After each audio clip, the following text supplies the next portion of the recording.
Bismillahirrahmanirrahim. Assalamualaikum warahmatullahi wabarakatuh. Selamat pagi, salam sejahtera bagi kita sekalian.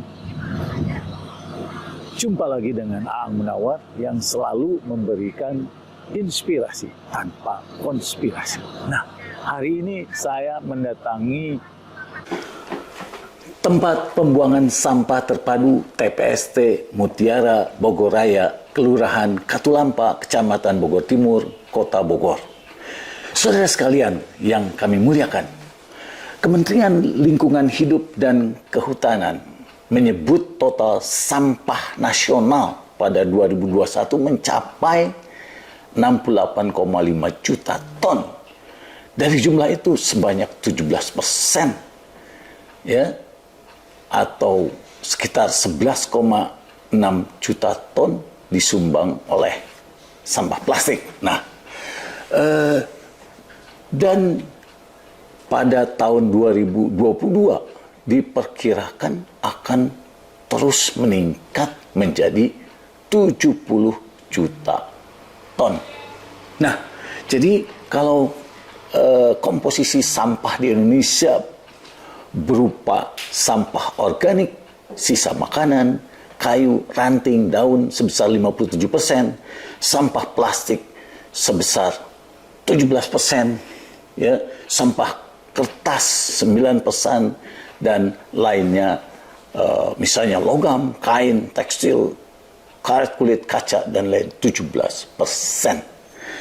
Nah, sampah juga pernah membawa bencana, yaitu 157 warga tewas tertimbun longsoran sampah di TPA Lewi Gajah, tragedi di 21 Februari 2005. Nah, saat ini dengan teknologi yang sederhana, dengan menggunakan Black Soldier Fly BSF, maka sampah organik bisa diolah menjadi maggot.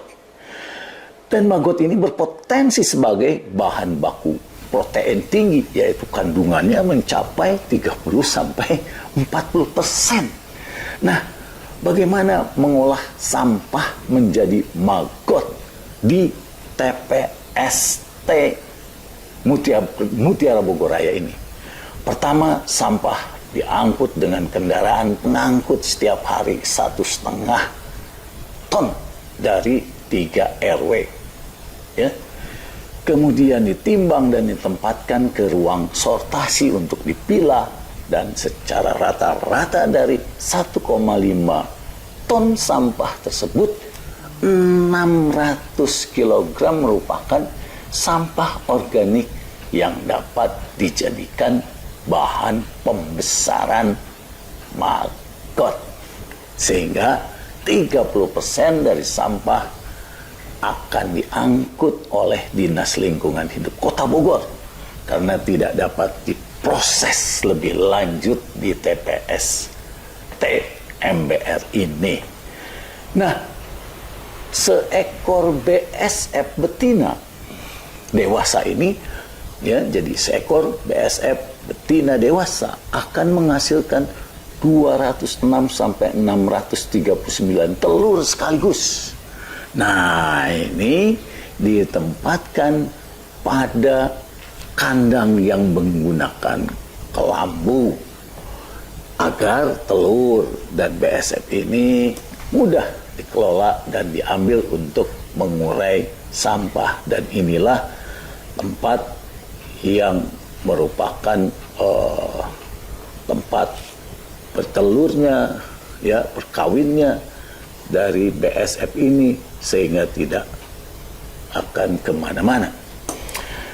Nah, kemudian sampah organik ditempatkan pada wadah yang akan dilahap oleh maggot, dan setiap hari 600 kg sampah yang dapat diurai ini diurai setiap hari, ya, sehingga maggot yang terus memakan sampah tadi, maka 15 harinya ini siap dipanen. Nah, ini adalah bentuk dari maggot yang siap dipanen. Nah, kalau kita lihat maggot ini dapat dijadikan bahan farmasi, kosmetik, dan kesehatan. Ini terutama di Indonesia adalah untuk bagaimana menurunkan angka stunting di Indonesia yang menurut laporan ada di tahun 2022 ini 24,4%, dan ini sungguh cukup tinggi. Dan dengan maggot ini seharusnya bisa menjadikan bahan baku, bahan dasar untuk dijadikan apakah dalam bentuk tablet dan lain-lain. Nah, kemudian selanjutnya adalah maggot ini dapat digunakan sebagai bahan pakan, ya. Ikan lele, ikan nila, berbagai macam ikan, ya. Kemudian ayam, puyuh.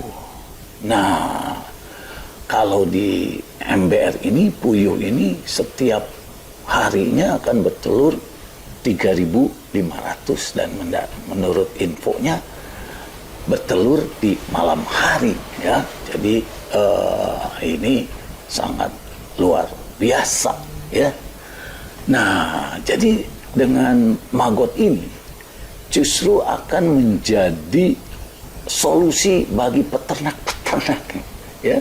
Jadi peternak UMKM ini banyak yang gulung tikar karena harga pakan ternak yang terus meningkat, dan tentu saja maggot menjadi solusi mengurangi ketergantungan akan pakan. Nah, di MBR ini maggot digunakan untuk pakan ayam tadi, puyuh tadi, ya.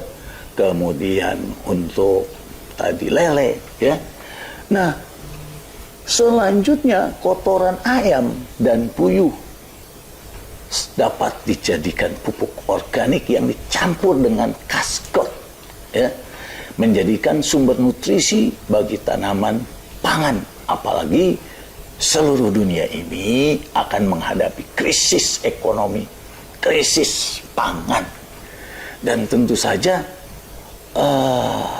dengan memperkuat ketahanan pangan pada setiap RT, setiap RW, dengan berternak ayam, ikan, terutama menanam tanaman di halaman dengan menggunakan polybag, dan tanam ikan dengan ember adalah salah satu solusi menghadapi krisis. Nah, selanjutnya kita akan mewawancarai Ibu Titin yang merupakan pengelola dan pengurus harian dalam pengelolaan TPST MBR ini.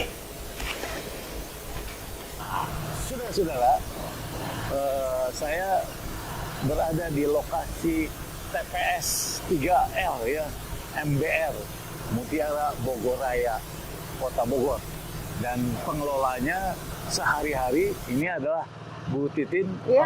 Nama Ibu siapa, Bu? Iya, saya Titin, Pak. Ya, Bu Titin, ya. Nah, Bu Titin, ini yang dikelola setiap hari 1,5 ton. Betul. Nah, dari 1,5 ton ini setiap hari ini yang bisa digunakan untuk bahan baku maggot ini, apa benar yang tadi 600 kg itu Ya, rata-rata? kurang lebih 600. Oh iya, jadi 600. Nah, sehingga rata-rata Ibu hasil maggotnya berapa itu, Bu, dari 600 itu? Kurang lebih kalau 3 hari kita bisa panen 50-an kilo lah, Pak. Oh, 50-an kilo ya, Bu, ya. Nah, jadi 50-an kilo setiap hari, awalnya 3 hari ya, Bu, ya, untuk bisa menghasilkan maggot. Jadi siklusnya 3 hari, Bu? Enggak, jadi maggot ini panennya setiap 3 hari. Oh, panennya setiap 3 hari. Cuma kan kita, maggot ini kan hidup untuk memusnahkan sampah itu kurang lebih 15-17 hari ya, Pak, ya. Gitu. 15-17 hari ya, Bu, ya. Jadi sampah-sampah ini tapi tidak pernah numpuk ya, Bu, ya? Alhamdulillah enggak, ya. Jadi tiap hari itu habis gitu? Iya. Iya. Nah, kemudian, Bu, jadi hasil maggot ini nampaknya ini bisa menjadi pakan buat ternak lele, ikan apa lagi Bu?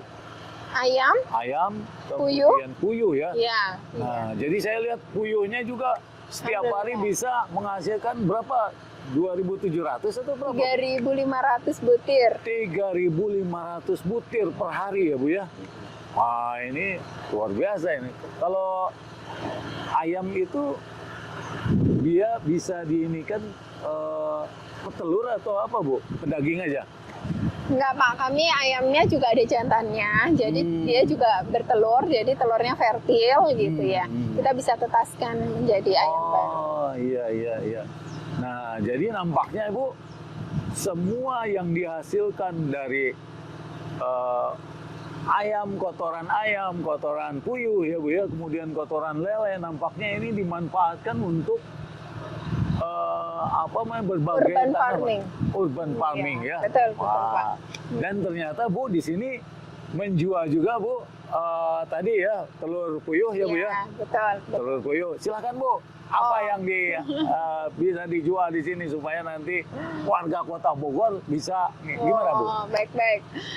Kami jual kalau dari maggotnya kami jual fresh ya Pak ya. Ada juga yang frozen, ada juga yang kering, ada juga yang maggot. Akhirnya kita dari maggot itu kita kasih makan untuk lele ya, kita jual lelenya gitu ya, lele konsumsi, bibit lele gitu. Kalau dari puyuh ya telur puyuh gitu ya. Kalau ada juga di periode tertentu kita jual puyuh ungkep gitu ya Pak. Jadi setelah itu kita jual ayam, ya telur ayam, ya ayamnya itu sendiri gitu ya. Nah terus kalau dari kasgotnya, kasgot itu bekas maggot ya Pak ya, kita pakai untuk pertanian, ya kita bisa jual macam-macam sayur organik Pak. Ada bayam, ada kangkung, ada cabai, ada.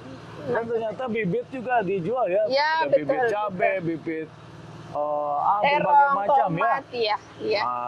Ini jadi kalau saya karena pernah melakukan wawancara dengan Profesor Meggy, nampaknya hal-hal yang menggunakan bahan maggot ini di situ terdapat antibodinya ya, kemudian juga ada enzimnya yang bisa mencegah terjadinya Alzheimer gitu ya. Nah ini mungkin ini akan menjadi salah satu solusi alternatif di mana ada pangan yang begitu hebat gizinya gitu ya Bu ya. Termasuk dari telur puyuhnya, dari hasil maggot ini, saya yakin ini mungkin kandungan DHA-nya atau apa ya lebih ini. Belum pernah neliti sampai ke sana. Nah, itu yang memang perlu dilakukan penelitian gitu ya. Nah, jadi inilah yang bisa saya sampaikan. Artinya, Bu, ember ini tadi Ibu menyampaikan rata-rata 70% sampah yang dihasilkan ini bisa dimanfaatkan, dikelola ya. Betul. Sebagiannya hanya 30% diserahkan ke kota, dinas kota, lingkungan hidup. Mungkin itu. Terima kasih Bu Titin ya. Semoga sukses. Luar biasa ini, sungguh terintegrasi ya. Jadi ada circular economy di mana maggotnya itu sendiri di sini adalah digunakan untuk bahan pakan. Nah itulah yang bisa saya sampaikan. Semoga ini bermanfaat buat kita dan menjadi inspirasi bagi kelurahan, RW yang ke depan bagaimana kita meningkatkan ketahanan pangan, ketahanan bagaimana limbah-limbah ini bisa dikelola sehingga menghasilkan nilai tambah buat kita semua. Mungkin itu yang bisa saya sampaikan. Terima kasih. Wassalamualaikum.